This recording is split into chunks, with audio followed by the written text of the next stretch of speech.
Level 1, the Bedroom Dreamer. You are 15 years old. The glow of a CRT monitor paints your face in harsh, flickering blues and stark whites. It is 3 in the morning, a school night, and the rest of the house has been asleep for hours.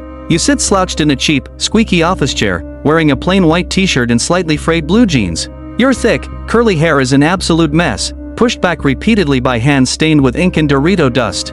On your screen is an ancient, cracked version of a game engine you barely understand. You have spent the last 6 hours trying to make a low-polygon cube move across a gray grid when you press the spacebar. You do not know what a variable is. You do not understand object-oriented programming. You are simply copying lines of script from a poorly translated forum post, pasting them into a compiler, and praying. Every time you hit the build button, a wall of red error text mocks you. The syntax is wrong. The logic is flawed. The frustration builds in your chest, a tight, suffocating feeling that makes you want to smash your cheap plastic keyboard. But you don't.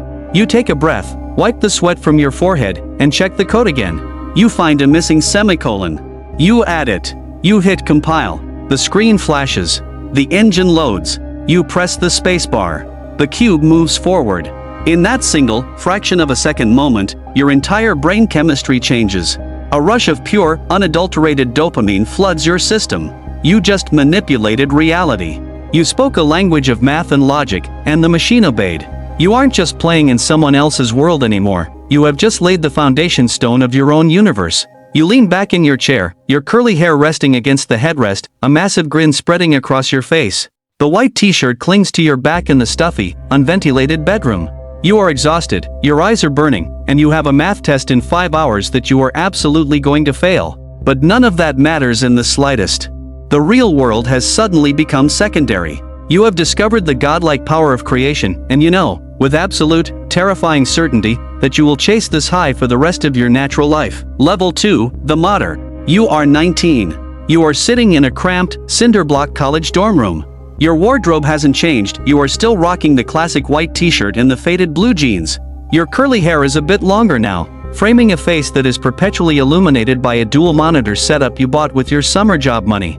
You aren't building blocks on a grid anymore. You have graduated to manipulating the architecture of AAA titles. You are a modder.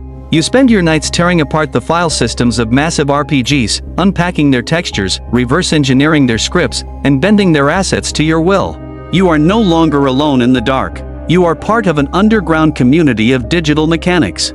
You spend hours on Discord servers and obscure message boards, arguing with strangers about memory allocation and texture optimization. You release your first major mod, a total overhaul of the game's combat system. You upload it to a Nexus site, your heart pounding against your ribs beneath your white tee. You refresh the page. 10 downloads. You refresh again. 100 downloads. Someone leaves a comment. This completely changed the game for me, thank you. The validation is intoxicating, but it comes with a dark side. A game update drops and breaks your entire mod. Suddenly, the comments turn toxic. People are demanding fixes. People are insulting your coding ability. You realize for the first time that players are utterly ruthless, entirely entitled, and completely ignorant of how hard this work actually is. You spend a frantic, 48-hour sleepless weekend rewriting the injection scripts just to appease an angry mob of anonymous avatars. You sit back, rubbing your eyes, realizing that you have inadvertently taken on a full-time, unpaid job. Yet, you can't walk away. The thrill of seeing 1,000 concurrent users playing your specific vision of a game is too powerful.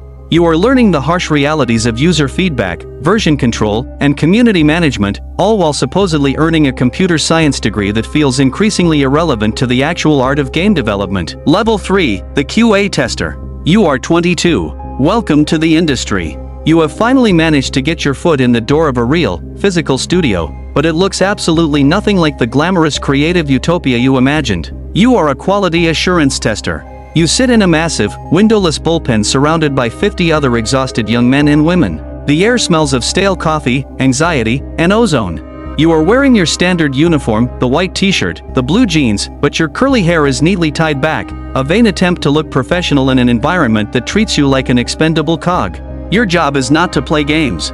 Your job is to break them. And it is the most mind-numbing, soul-crushing work you have ever done. You are assigned a single, gray box level of an upcoming shooter. Your task is to walk the character model into every single wall, every single corner, and every single prop to see if the collision mesh fails. You do this for 10 hours a day. When you find a spot where the player character falls through the map into an infinite void, you don't celebrate.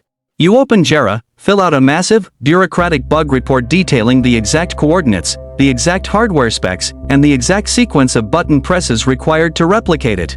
You watch the lead developers walk past the QA bullpen. They don't look at you. To them, you are just a generator of bad news, a nuisance who keeps adding tickets to their already impossible backlog. You learn the hierarchy of the studio very quickly. You are at the absolute bottom. The pay is abysmal. You can barely afford your rent. You start to develop a deep, cynical resentment toward the AAA machine. You see how games are really made, held together by digital duct tape, compromised by marketing deadlines, and shipped broken. But amidst the misery, you are learning the anatomy of a video game from the inside out.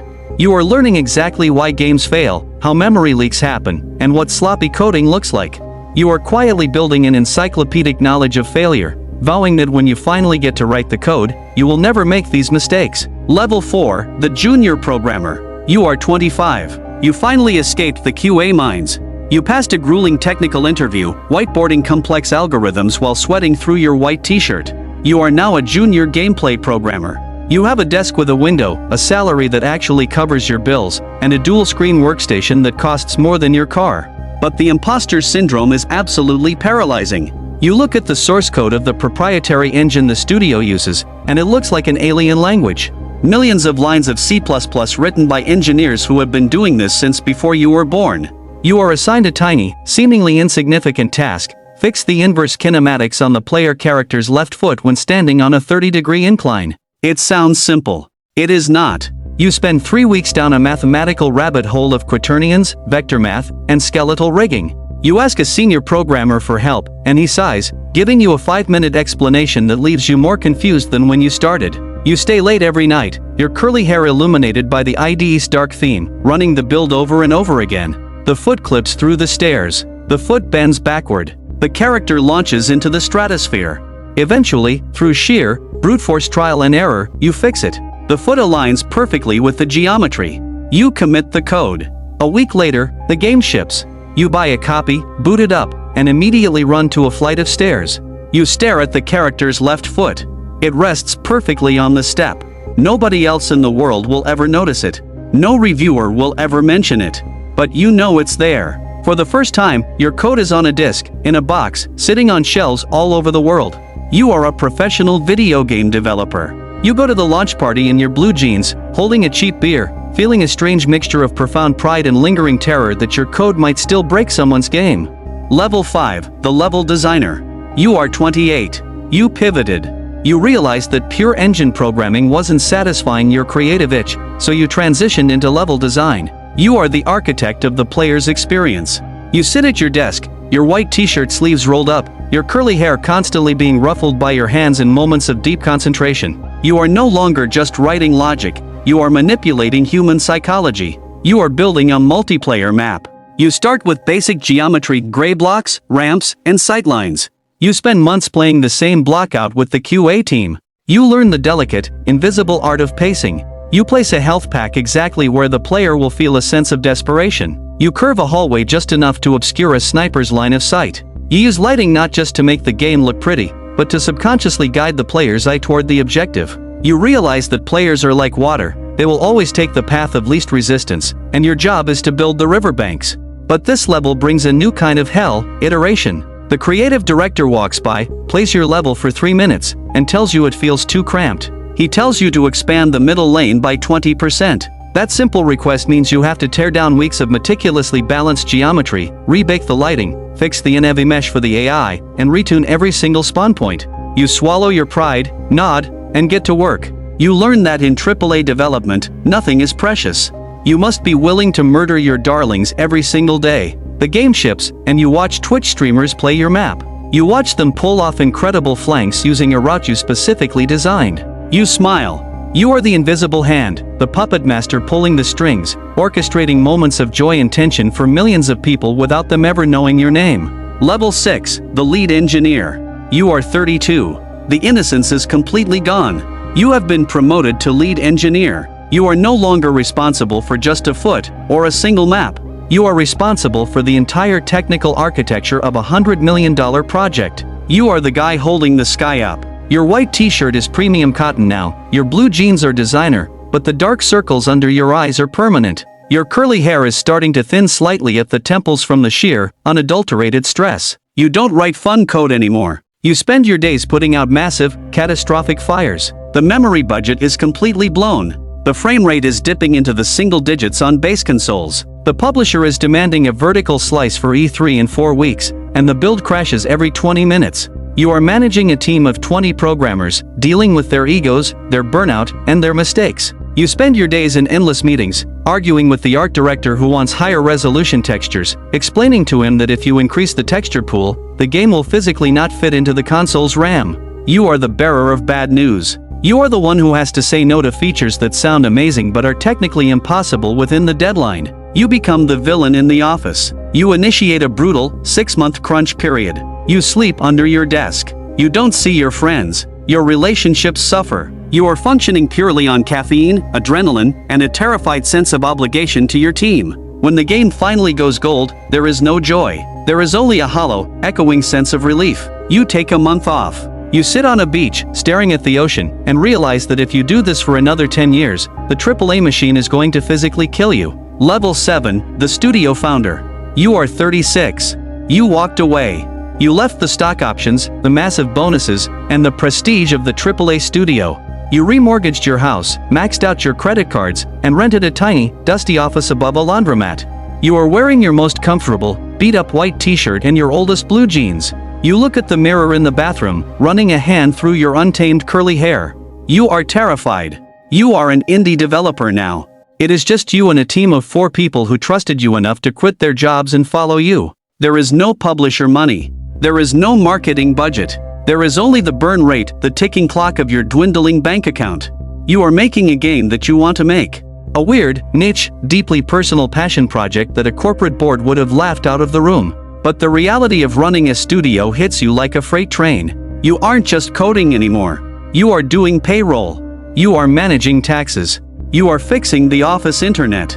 You are pitching to skeptical investors over Zoom calls, begging for just enough funding to keep the lights on for another 6 months. The pressure is entirely different now. In AAA, if the game failed, you might lose your job. Here, if the game fails, you lose your house. You lose your team's livelihood.